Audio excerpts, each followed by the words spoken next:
Faly miaraba antsika mianakavy tratran'ity fotoana androany ity. Andriamanitra ny fiadanana ne omba antsika rehetra ka ny fotoana izay hiarantsika mandinika ny tenin'Andriamanitra dia fotoana izay azahoantsika hery tokoa satria fampaherezana izao hiarantsika izao. Ka noho izany dia handeha hiara mivavaka isika angataka an'Andriamanitra mba hitaha an'ity fotoana androany ity. Hiara hivavaka isika tompoko. Andriamanitra tsara indrindra izay any an-danitra, manatona anao izay ankehitriny velon-tsaorana satria nomenao aina sy fofinaina ka mbola eto amin'izao fotoana izao. Ary raha anokatra ny teninao zahay mandray fampaherezana dia mangataka anao mba hanampy anay anokatra ny fonay. Ka ny fotoana izay hatrena androany izao fampaherezana izao dia tsy zavatra mahazatra fotsiny ihany fa kosa atonga antsika, atonga anay hatanjaka ary voahova. Amin'ny anaran'i Jesosy no angatana izany. Amen. Isika tsiraray avy dia malala ry hava malala fa ny teny farany izay ataon'ny olona akaiky ny fontsika raha efa ambavaona ny fahafatesana dia manana ny lanjany tokoa. Manana ny lanjany zany ho an'izay miteny ary manana ny lanjany ihany koa ho an'izay miaino. Manana ny lanjany amin'izay miteny satria izy dia malala fa kely sisa dia hifarana ny fiainany. Kely sisa dia odimandry izy, tsy manana hery ampintsony izy ilazana zavatra be dehibe dia tsy maintsy fitininy ny zavatra lazainy dia izay zavatra mafonja indrindra izay no teneniny. Manana ny lanjany ihany koa zany eo amin'ireo izay manatrika, ireo havana izay manatrika tapaka sy namana, izay manatrika an'izany fotoana mampalahelo izany. Manana ny lanjany satria izy ireo dia mahalala fa kely sisa dia angina ilay feo mamy, ilay feon'olo tiana, feon'olona izay akaiky ny tena, feon'olona izay niankinana, kely sisa. Noho izany dia raisina amin'ny antsipiriny avokoa ny teny rehetra tsiraray avy izay tononona amin'izany dia manana ny lanjany mavesatra dia mavesatra tokoa. Ry hava malala, zava-dehibe tokoa izany. Tadidiko tsara raha nandia tamin'izany lalana izany ny tenako. Niasa tany ampitan-dranomasina tamin'izany fotoana izany. Dia nandray hafatra avy tamin'ny zandrinay lahy. Ny teny izy manao hoe tongava hozy izy fa tsy mahatsiaro tena i mamato. Dia namboarina ny fotoana rehetra ary dia nandray fiaramanidina dia tonga teto Madagasikara. Nankany amin'ny toerana izay misy azy.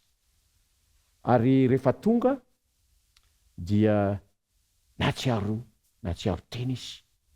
Nofo ary niaraka teo ireo mpitandrina izay eo an-toerana. Roalahy izy ireo. Za koa moa araky ny fantatra dia mpitandrina 3 lahy zany izay teo.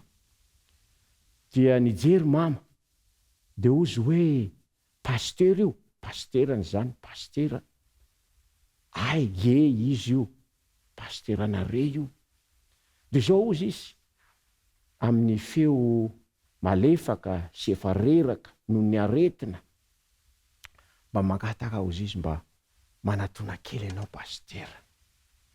Dia nanatona pasteur. Fa misy zavatra ho lazaiko ozy izy, zava-dehibe izay ho lazaiko. Dia hoe inona ary ny tenenin'ny mama raha izy ambavaona ny fahafatesana izao. Efa ela izany, efa mihoatra ny 20 taona ny nahafatesany. Kanefa dia mbola manakoako ato amin'ny saiko ato izany teny izany manan-danja. Dia mba nanatona koa zany mba te halala ny hoe inona moa ny zavatra lazainy mama. Dia nanatony ny pasteur, zay koa mba nanatona. Dia niteny izy pasteur, azadino ny mamita ny trano fiangonantsika. Satria manala baraka an'Andriamanitra ka raha tsy vita io. Zao manko, nanao ezaka lehibe i mama mba nanganana n'izany fiangonana zany miaraka amin'ireo zay mpiara-miangona. Fa izy ny tena atao hoe andry ny fananganana n'izany fiangonana zany tany amin'ny tanàna misy anay. Zao fantany fa kely sisa ny ainany to amin'ity tany ity, dia nanafatravatra izy. Zava-dehibe taminay zay ny aino zany teny zany. Satria tenin'ny olona, teny farany, teny faraparany, izay lazainy ny olona akaikiny fo. Jesosy Kristy, izy koa dia nanana ny teny farany, fampianarana farany, izay nataony raha mielondrindra ny nanomboana azy tamin'ny hazo fijaliana. Nanao fampianarana izy taorianany nitsanganany tamin'ny maty. Fa ity fampianarana zay hodinitsika androany ity, dia fampianarana zay nataony io ny fampianarana farany raha hiatrika ny hazo fijaliana izy.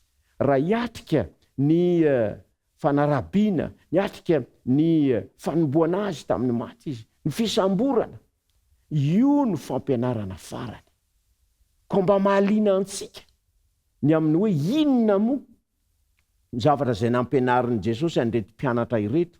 Satria fantatra fa voafantina dia voafantina, voafitina izany, ary ny mahafonja indrindra, mahafonja avokoa ny fampianarana rehetra zay nataon'i Jesosy. Fa azo antoka ary havana fa ity fampianarana ity dia manana ny lanjany tokoa. Io ny tiany ho tadidin'ny mpianatra indrindra. Izany dia voarakitra ao amin'ny filazantsara araka ny Jaona ao amin'ny toko 17. Ao amin'ny Jaona toko 17, ny andininy voalohany aloha, ny andininy voalohany dia mametraka ny zavatra manodidina ny tontolo iainana amin'izany. Dia zao ny voalaza, ny manodidina. Vakiko amin'ny anaran'ny Tompo. Ary talohan'ny andro firavoravoana tamin'ny Paska, satria fantatr' Jesosy fa tonga ny fotoana ialany amin'izao tontolo zao ho any amin'ny ray, ary efa tia azy izay amin'izao tontolo zao izy dia tia azy hatramin'ny farany. Mazava eto zany ry havana fa Jesosy dia nahalala fa tonga ny fotoana, fantany zany fa kely sisa ny iainany mialoha ny anomboana azy amin'ny hazo fijaliana. Dia zao ny fanamparany eto, milaza izy manao hoe ary izy dia tia azy hatramin'ny farany. Fitiavana tiany naseho an'ireto mpianatra ireto. Fa ny fitiavany dia tsy azo ozongozoniny, ny fitiavany dia tena marina, ny fitiavany dia tia lala hatramin'ny farany. Amin'ny teny fototra aza dia lazainy hoe amin'ny fahafenony, sady feno ny farany. Tsy ny alalany reto mpianatra ireto, fa izy dia tia azy hatramin'ny farany. Fitiavana zany no fampianarana izay tiany reto mpianatra ireto ho tadidiana. Zany hoe ny fitiavany azy ireo, ny fitiavan'Andriamanitra. Zay ny tiany Jesosy ampitaina, dia ny nitiavan'Andriamanitra atsika. Io lay voalaza ao amin'ny Jaona toko 7 izay haitsika tsara ny 9:12. Fa toy izao nitiavan'Andriamanitra, nitiavan'Andriamanitra, ny fitiavan'Andriamanitra ry havana, zany no napetraka Jesosy raha hiatrika ny hazo fijaliana izy. Raha hiatrika fahafatesana izy, dia tiany mihitsy ny atonga an'ireto mpianatra ireto. Tsy salasala ny amin'ny fitiavany. Tsy salasala na dia kely azy, satria izy efa tia azy hatramin'ny farany. Ary dia nasehony zany tamin'ny fanetretena lehibe, satria teo no nanasany ny tongotry ny mpianatra. Zany fitiavana zany dia fitiavana amin'ny mpanetentena, fitiavana avy ao amin'ny fo, fitiavana fanolora-tena, ka izy dia ny tenany mihitsy ny natolony, ka izy na dia mpanjaka ny mpanjaka azy, izy zay ilay avy any an-danitra dia nanety tena, ary nasehony zany amin'ny andininy manaraka ny amin'ny hoe nanasany ny tongotry ny mpianatra. Zany dia asan'ny mpanompo ao an-tokantranao dia ny raisiny zany, fitiavana feno fanetretena, fitiavana feno amin'ny fo, zany no fitiavan'i Jesosy. De zao no lazainy, zay ozy izy ny fitiavako anareo, tiako ny aneo fa iza dia tia ary vonina ny hofaty ho anareo. De mampianatra izy amin'ny andininy fa 4:30 sy ny andininy fa 5:30 amin'ny toko ihany. Didy vaovao no omeko anareo, any amin'ny teny hafa, any amin'ny andiny hafa dia lazainy hoe tsy hoe didy vaovao hoe vaovao mbola tsy nisy mihitsy, fa didy no avaozina satria mety efa adinodino zany dia no avaozina. Didy vaovao no omeko anareo dia ny mba hifankatiavanareo, ny mba hifankatiavanareo. Ianareo tiako, ianareo zany de tokony hifankatia, de ny mba hifankatiavanareo. Eny, aoka ho tahaka ny tiavako anareo. Io ndray miverina lezy hoe tiako ianareo, tahaka ny tiavako anareo no mba hifankatiavanareo kosa. Mifankatiava ianareo, za tia anareo, ary tiako raha mba hifankatia ianareo tahaka ny tiavako anareo.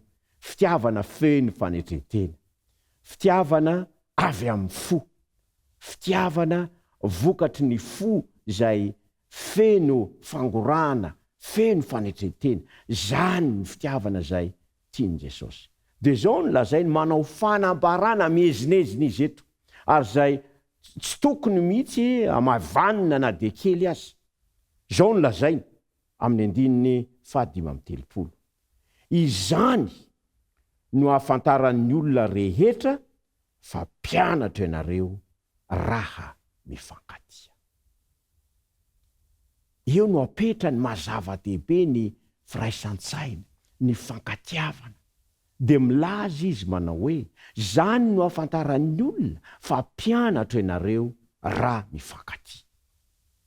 Mazava izany, raha mifankatia isika, egal fantatry ny olona fa mpianatra Jesosy.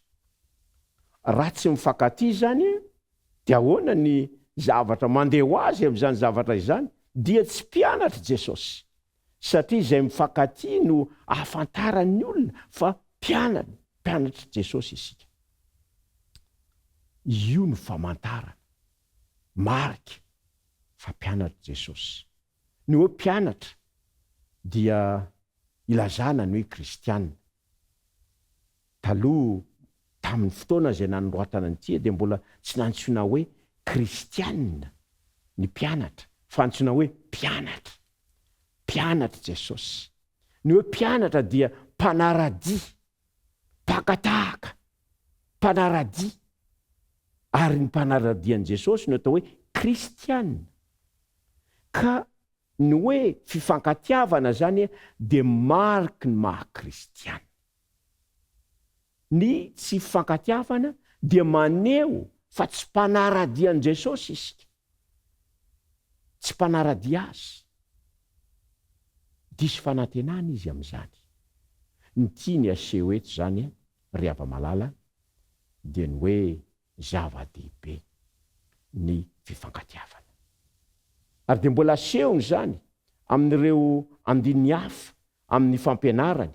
Raha makany amin'ny toko 4:10 isika ohatra, mbola mitohy ny fampianaran'i Jesosy eo, mbola mitohy, ka ny andininy fa 5:10 dia lazainy ihany koa ny amin'izany, toko 4:10 ary ny andininy fa 5:10 vakiko amin'ny anaran'ny tompo. Raha tsy ahy ianareo dia hitandrina ny didiko. Ary dia lazainy amin'ny andininy fa 2:20, izay manana ny didiko ka mitandrina izany dia izy no tia ary zay tia no tiany raiko ary zaho tia azy iseho kaiseho aminy.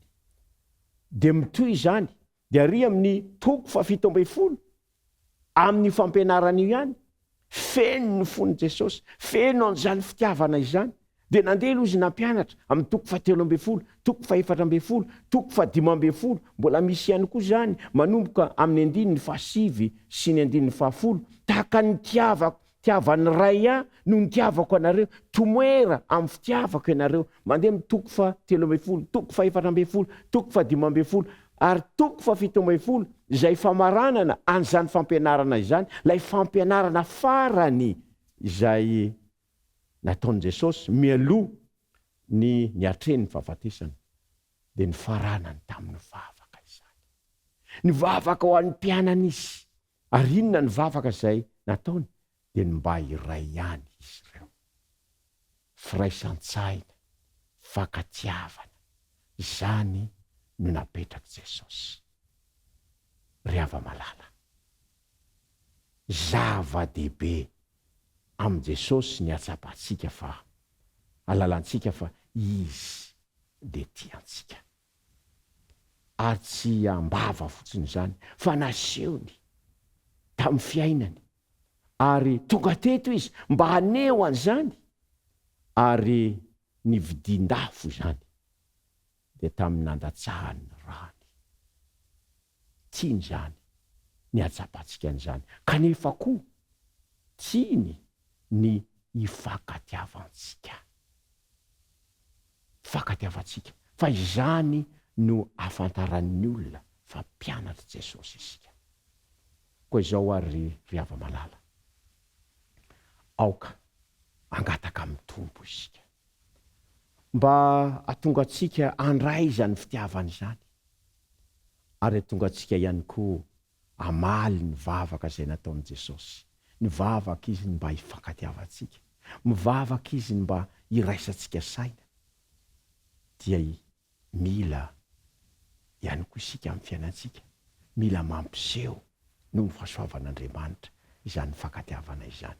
Kaoka esorina zavatra rehetra mampisaratsaraka, aoka hifankaty ao an-tokantrano ao, mifankaty any am-piangonana, mifankaty any amin'ny praimonia, mifankaty any am-piasana any, mangataka ny hery amin'Andriamanitra. N'aiza misy ny kristianina dia tokony ho fantatry ny olona fa reny ny atao hoe kristianina. Jereo ange ny fitiavana itsika, jereo ange ny fankatiavana misy amin'izy ireo. Zany no fampaherezana zay ho raisitsika androany. Aoka tsika ahery ao amin'ny tompo ary aneo izany fitiavana izany amin'ireo zay mifaneraseransika. Mila ny herin'Andriamanitra isika mba azahoana manatanteraka an'izany. Ko manasa antsika mba hivavaka hanondrika ny lohantsika. Hiara hivavaka isika. Ray malalo, misaotra anao zay satria naniraka ny zanakao lahatokana ianao mba ho faty hamonjy anay. Fitiavana manahoany zany, fitiavana zay tsy takatry ny saina. Misaotra raha io, ary noho izany satria ianao efa tianay dia tokony hifankatiako izahay. Ary zany indrindra no hamantaran'ny olona fa mpianatrao izahay. Ka mpio izahay mba anatanteraka an'izany. Amin'ny anaran'i Jesosy. Amen.